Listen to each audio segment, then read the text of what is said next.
Bonjour Thierry. Bonjour Daniel. Les quatre cerveaux. Alors les quatre cerveaux, c'est à la mode. Dans les années 70, on en avait un avec trois étages, c'est-à-dire qu'on avait le premier cerveau qui était la tête. Ensuite, on a découvert là récemment le cerveau du ventre, le deuxième cerveau. On est en train de découvrir le troisième cerveau qui est la peau. Et puis il y a un quatrième cerveau qui est le cœur. En fait, je vais vous présenter rapidement ces quatre cerveaux. Ce sont quatre endroits dans le corps où on a découvert qu'on avait des neurones. Donc le premier cerveau, où on a des milliards de neurones, c'est le cerveau cérébral, c'est le cerveau de la tête. Là, je vous invite à retenir que on a trois étages et puis on a deux parties. On a l'hémisphère gauche et l'hémisphère droit, comme le disait le docteur Roger Sperry, avec en fait deux façons de gérer les notions d'espace-temps, c'est-à-dire le cadre et le territoire, et puis l'histoire, le temps, la mémoire. Et puis vous avez trois étages qui sont le reptilien, avec ce qui est le cerveau sensoriel et corporel, je vais dire, les fonctions vitales. Vous avez le limbique, avec le cerveau émotionnel, et puis vous avez le cerveau cortical, avec le cortex qui va faire les interprétations plus ou moins justes et plus ou moins vraies, et puis les croyances plus ou moins justes et plus ou moins vraies, et puis ce qu'on appelle les associations. Dans ce cerveau-là, en fait, le premier cerveau, ce qu'il faut savoir, c'est que depuis 1995, on sait que c'est le cerveau corporel et émotionnel qui dirige. Ça, c'est le premier truc qui est important. Le deuxième cerveau qu'on a découvert, c'est à la mode là en France, qu'on a découvert il y a maintenant une vingtaine d'années, c'est le cerveau du ventre. C'est-à-dire qu'en fait, on a découvert la neurochimie, de la neurotransmission avec la production dans le ventre de substances chimiques telles que la sérotonine qui sont nécessaires au bon fonctionnement du cerveau.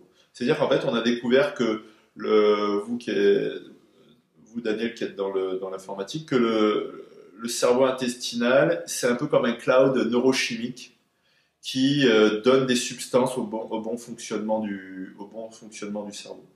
Donc le cerveau intestinal, il a des millions de neurones et il est très important parce qu'en fait, il va nous donner les substances chimiques qui vont participer à notre activité et à notre fonctionnement correct. Sans parler du microbiote, qui est quelque chose de très important, mais bon, on va pas rentrer dans les détails. J'aimerais revenir en fait surtout au troisième et quatrième cerveau. Le quatrième cerveau, je vais faire dans l'inverse, hein, je change. Le quatrième cerveau, c'est le cerveau du cœur. Et pourquoi je change? Parce qu'en fait, on a des milliards de neurones dans la tête, on a des millions de neurones dans le ventre, et on a des milliers de neurones dans le cœur. Donc le quatrième cerveau, en fait, c'est le cerveau du cœur. C'est-à-dire que on est en train de réaliser qu'il y a vraiment ce qu'on appelle, et en Allemagne par exemple, vous avez des cardiologues qui travaillent maintenant sur la psychocardiologie et la psychocardiologie émotionnelle et affective. On est en train de réaliser vraiment qu'un choc au cœur, eh ben, ça peut vous faire du mal, quoi. C'est-à-dire qu'on est en train de réaliser un truc tout simple, c'est que on peut vous fendre le cœur, comme disait Marcel Pagnol, et qu'en fait, vous avez vraiment, au niveau du cœur, vous avez vraiment une réalité émotionnelle et affective, et qu'on peut vraiment avoir le cœur gelé, au sens propre du terme, littéralement. Et donc, en fait, lorsqu'on parle avec son cœur et lorsqu'on parle avec sa tête, c'est pas pareil. Lorsqu'on parle avec ses tripes et lorsqu'on parle avec sa tête, c'est pas pareil. Et on est en train vraiment, actuellement, au niveau des neurosciences, de découvrir que l'intellectuel, le mental, ça peut être très logique, mais ça peut être pas du tout humain. Et que par rapport à ça, on est en train de découvrir que le bon sens et le bon goût, c'est pas l'intelligence rationnelle, logique et froide, mais c'est quelque chose qui vient du cœur et qui vient de l'émotionnel et de l'affectif. Comme le disait Dr Antonio Damasio, Without feeling, forget about consciousness. Ce qui veut dire que sans émotion et sans sentiment, vous pouvez dire adieu au bon sens et à la conscience et à l'empathie et à la bienveillance.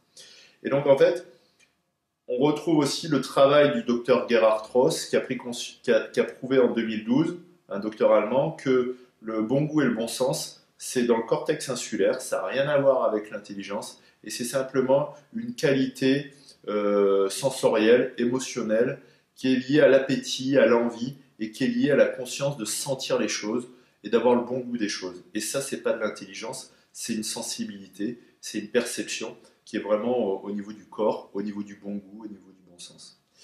Et pour finir, donc le quatrième cerveau, c'est le cerveau de la peau. Et en fait, dans la peau, vous avez ce qu'on appelle des fascias, puis vous avez aussi le microbiote. Le microbiote, c'est-à-dire ce sont toutes les petites bébêtes qu'on a au-dessus du corps. Et puis les fascias, c'est sous la peau, c'est comme une enveloppe corporelle où il y a des neurones, et il y a des neurones. Et là, vous avez en fait ce qu'on appelle la conscience corporelle, c'est-à-dire que vous avez le contact avec le corps, vous avez l'intégrité physique, et je pense qu'il y a aussi une intelligence qu'on va découvrir au niveau de la peau, parce que je pense que l'expression se sentir bien dans sa peau, c'est vraiment une réalité perceptuelle, et qu'on a eu tendance à oublier en méprisant le corps au profit de la raison. C'est-à-dire qu'on est trop allé dans la pensée de Descartes, et en croyant je pense donc je suis. En fait, on a prouvé dès 1995 que c'est je pense comme je sens. Et c'est en fait comment on sent qui va conditionner notre pensée. On ne pense pas de la même façon si on est heureux et si on est triste. On ne pense pas de la même façon si on est parano et si on est dans la confiance. Voilà Daniel pour ces 4 cerveaux. Je répète, la tête des milliards de neurones, le ventre des millions de neurones, le cœur des milliers de neurones, et les fascias, la peau, j'ai pas le chiffre, j'attends les progrès de la science. Merci Daniel. Merci Thierry.